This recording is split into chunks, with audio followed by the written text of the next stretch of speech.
இந்த மாதிரி ஒரு சமயத்துல ஒரு அதிர்ச்சிகரமான செய்தி வந்து சென்னையில இருந்து வந்திருக்கு. அது நேற்று நடந்தது செய்தி. யான்சின் அப்படிங்கிற ஒரு பெண் வந்து கோயம்பேட்டில் வந்து ஒரு காரை ஏற்றி கொலை பண்ணியிருக்காங்க.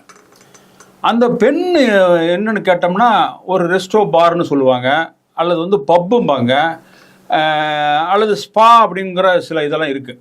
இந்த சென்னையில் இந்த மாதிரி லைசன்ஸ் வாங்கிய நடத்தக்கூடிய சில இடங்கள் இருக்குது. அந்த இடத்துல இருந்து அங்கே வந்து வேலை செய்கிற பெண்ணா அல்லது டான்ஸரா அப்படிங்கிறது வந்து 2-3 செய்திகள் வெளியே வந்துட்டு இருக்குது. நள்ளிரவு வெளியே வரும் பொழுது யாரோ ஒரு காரை கொண்டு வேணும்னா ஏற்றி அந்த பெண் கொலை செய்யப்படுகிறான். இந்த செய்தி என்ன அப்படிங்கறத கொஞ்சம் தெளிவா சொல்லுங்களேன். இந்த பெண் எங்க இருந்து வராங்க அப்படின்னு பார்த்தா விழுப்புரம் மாவட்டத்தில் இருக்க அனிச்சங்குப்பம்னு ஒரு ஊர் இருக்கு. அனிச்சங்குப்பம். இந்த பெண்ணுக்கு வந்து அதிகமா வந்து இந்த இன்ஸ்டால வந்து ரொம்ப போஸ்ட் போடுறது, இன்ஸ்டால போட்டோ போடுறது இப்படின்றது இந்த காலத்துல எல்லாமே சோசியல் மீடியா. இந்த பொண்ணுக்கு ஒரு கொஞ்சம் அளவுக்கு அதிகமான ஒரு மோகமாவே இருந்திருக்கு இந்த பெண்ணுக்கு.